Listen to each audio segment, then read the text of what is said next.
Se necesita energía para producir un sonido. La energía produce movimiento. El movimiento produce ondas sonoras. Y las ondas sonoras se mueven y transportan la energía que produjo la onda. Veamos cómo sucede todo esto cuando el palillo de un tambor golpea contra un bloque de madera y produce un sonido que se mueve a través del aire que transmite la onda sonora. La energía que transportan las ondas sonoras procede del palillo en movimiento. Cada vez que el palillo golpea el bloque, crea una rápida vibración en los materiales de los que están hechos el palillo y el bloque. El palillo y el bloque, al vibrar, empujan moléculas de aire formando ondas. Las ondas se producen cuando unas moléculas empujan a otras moléculas circundantes y rebotan. Cada serie de colisiones comprime ligeramente el aire, de modo que las ondas son en realidad una serie de compresiones que se mueven desde la fuente de las vibraciones.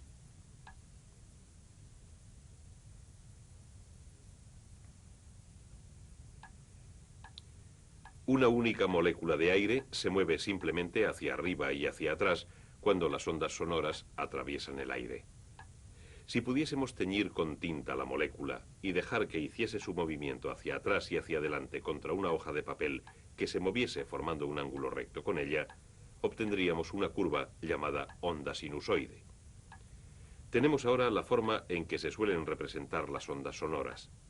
Pero lo que realmente está ocurriendo es que un montón de moléculas se mueven simplemente arriba y abajo de este modo, chocando contra otras moléculas y recibiendo choques ellas mismas.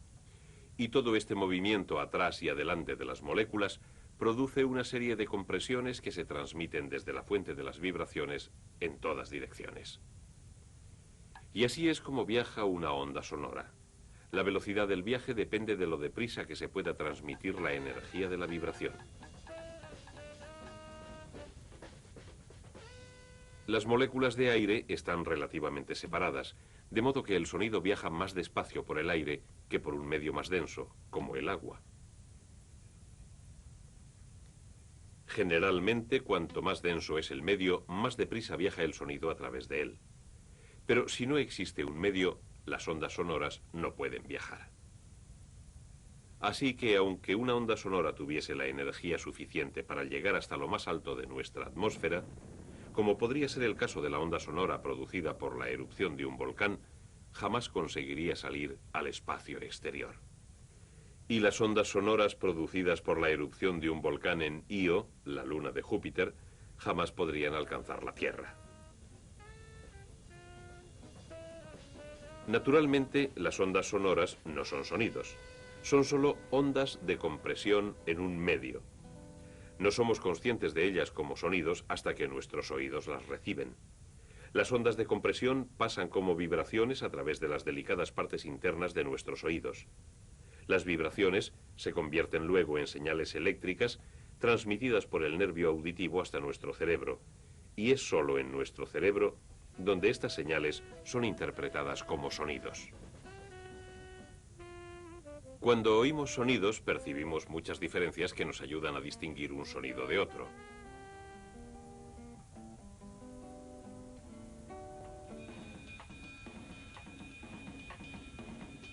Por ejemplo, algunos sonidos tienen un tono más agudo que otros.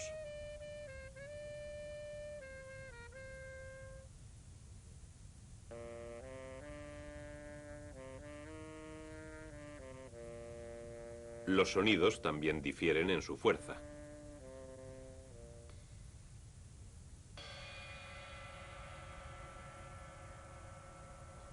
Pero las ondas sonoras en sí mismas no tienen ni fuerza ni tono. Lo que tienen las ondas sonoras es frecuencia y amplitud. Veamos lo que esto significa en términos de una simple molécula de aire. Y añadamos la tinta y la hoja de papel móvil como antes. Ahora, otra vez con el sonido y el papel moviéndose, obtenemos de nuevo la sinusoide. Si añadimos un eje, podremos hacer algunas definiciones. El movimiento de nuestra molécula desde el eje hasta lo más arriba de él que llega y hasta lo más abajo y de vuelta otra vez al eje representa una vibración o ciclo. Así que esto es un ciclo.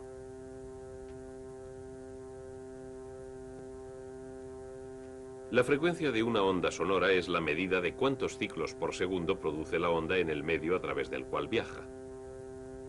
Cuando la frecuencia de una onda sonora aumenta, más ondas por segundo golpean nuestros oídos y oímos un sonido de tono más agudo. Cuando la frecuencia desciende, oímos un tono más grave. Siempre que dos sonidos tienen el mismo tono, se debe a que las ondas sonoras que los han originado tienen la misma frecuencia.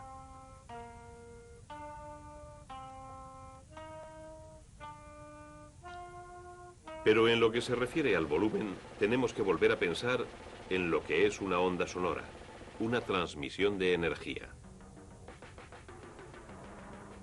Lo que oímos como diferencias de volumen son en realidad diferencias en la cantidad de energía que se está transmitiendo de molécula a molécula. La distancia a que se mueve nuestra molécula por encima y por debajo del eje imaginario es la amplitud de la onda. La amplitud depende de la energía que produce un sonido. A menor energía, menor amplitud y más suave es un sonido. A mayor energía, mayor amplitud y más fuerte el sonido. Y más peligroso para las partes delicadas de nuestros oídos. Por eso, la gente que trabaja en presencia de fuertes sonidos tiene que protegerse los oídos. Por eso, la gente que escucha música a volumen muy fuerte puede dañarse el oído.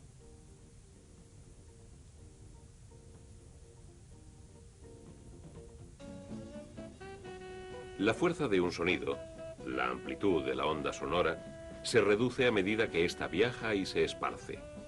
La onda, al expandirse, pierde gradualmente toda su energía, pasándosela a las moléculas del aire que atraviesa. Así que cuanto más lejos viaja una onda sonora antes de que la oigamos, más suave suena. Una onda sonora perderá su energía más deprisa cuando atraviesa un medio que sea más denso que el aire, como el vidrio de una ventana o el material de una pared. El medio que atraviesan las ondas sonoras tiene un efecto sobre ellas, y también lo tiene el material que vibra para producirlas. With a tuning fork. When the fork is struck, its prongs begin to vibrate. These vibrations set up invisible waves in the surrounding air. We can picture these waves as animated drawings. Striking the prongs distorts them. Like other solid objects, these prongs resist distortion. They spring back and forth, thus producing new distortions. Each movement or vibration sets up new disturbances, or sound wave impulses. These continue as long as the prongs are in motion. The speed with which sound waves move depends upon the medium through which they pass. We will assume that these waves are being transmitted by air molecules. Every time the prongs move apart, they push against the adjacent air. In turn, this movement affects the air further on.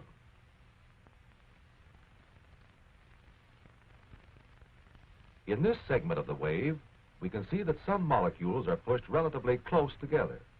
These represent condensations of air. Each time the prongs spring inward, a partial vacuum forms in their vicinity. Air molecules nearby move into this vacuum, leaving a rarefied zone behind. Thus, there are alternate zones of condensation and rarefaction of the air. The number of times a given molecule moves back and forth in 1 second is the frequency of the wave. In one complete vibration, indicated here by the bracket, sound travels a distance of 1 wavelength. The velocity of any sound wave equals its wavelength times its frequency. We can record pressure variations in sound waves with this kind of instrument, an oscillograph. Sound waves are striking the diaphragm at the left. The stylus records the sound waves as a graph. Later, we shall use such graphs to represent sound waves.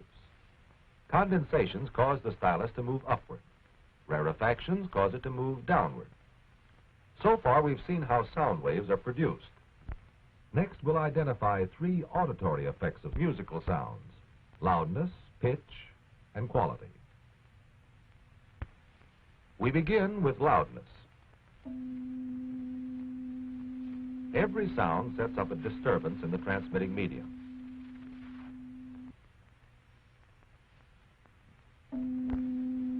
The larger the disturbance or displacement of the individual particles, the greater is the height of its graph above the neutral line. This displacement above the neutral line is called amplitude, and it is amplitude that determines loudness. As its loudness increases. Next, let us consider pitch, the auditory effect of frequency. First, we hear the sound of middle C.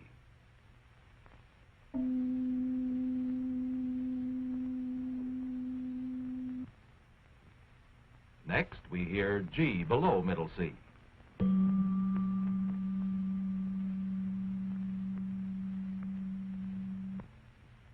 And now the sound of C below middle C. What causes such differences in pitch? To explain such differences, we picture 2 different sound waves.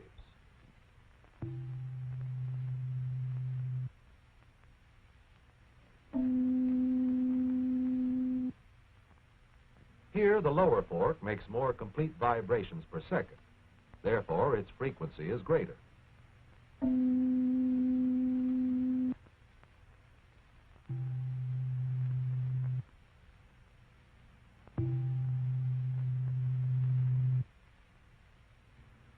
It is evident that the one with the greater frequency has the higher pitch.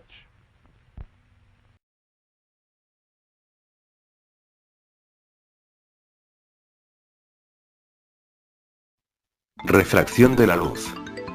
Se denomina refracción luminosa, al cambio que experimenta la dirección de propagación de la luz cuando atraviesa oblicuamente la superficie de separación de los medios transparentes de distinta naturaleza.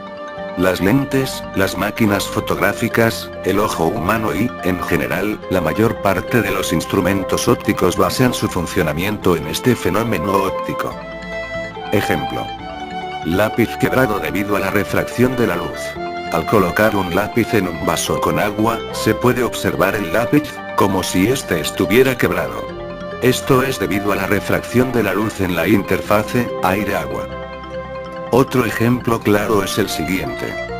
En una caja de vidrio transparente, se ubica una moneda en su base, al colocar un poco de agua se puede observar la moneda en el fondo del envase, y otra, flotando en la superficie. Elementos de la refracción. Rayo refractado. Es aquel que se propaga después de producirse la refracción. Ángulo de refracción. Es el ángulo formado por la normal y rayo refractado. Rayo incidente. Es uno de los rayos presentes de un objeto y que llega a la superficie donde se producirá la refracción. Ángulo incidente. Es el ángulo formado por el rayo incidente y el rayo normal. Normal. La normal, es una línea imaginaria perpendicular a la superficie de la refracción, que pasa por un punto donde coinciden el rayo incidente y refractado. Ley de Snell. La ley de Snell es una fórmula simple utilizada para calcular el ángulo de refracción de la luz, al atravesar la superficie de separación entre 2 medios de propagación de la luz, o cualquier onda electromagnética, con índice de refracción distinto. La misma afirma que el producto del índice de refracción por el seno del ángulo de incidencia es constante para cualquier rayo de luz incidiendo sobre la superficie separatriz de 2 medios. Frentes de onda de una fuente puntual en el contexto de la ley de Snell. La región debajo de la línea gris, tiene un índice de refracción mayor y velocidad de onda proporcionalmente menor, que la región por encima de la línea. Índice de refracción. El índice de refracción, n, está definido como el cociente de la velocidad, c, de un fenómeno ondulatorio como luz o sonido en el de un medio de referencia respecto a la velocidad de fase, vp, en dicho medio. Y son los índices de refracción de los materiales. La línea entrecortada delimita la línea normal. Además de esto, lo que esta línea delimita es cuando la luz cambia de un medio a otro, y vemos que Snell también hace referencia a la refracción, la cual es la línea imaginaria perpendicular a la superficie. Los ángulos son los ángulos que se forman con la línea normal, siendo el ángulo de la onda incidente y el ángulo de la onda refractada.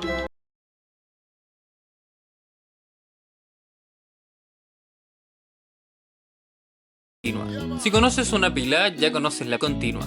La corriente continua se llama así porque es una corriente eléctrica que fluye en un solo sentido. Las pilas, por ejemplo, entregan corriente continua ya que fluye desde un polo hacia el otro polo, siempre en un mismo sentido.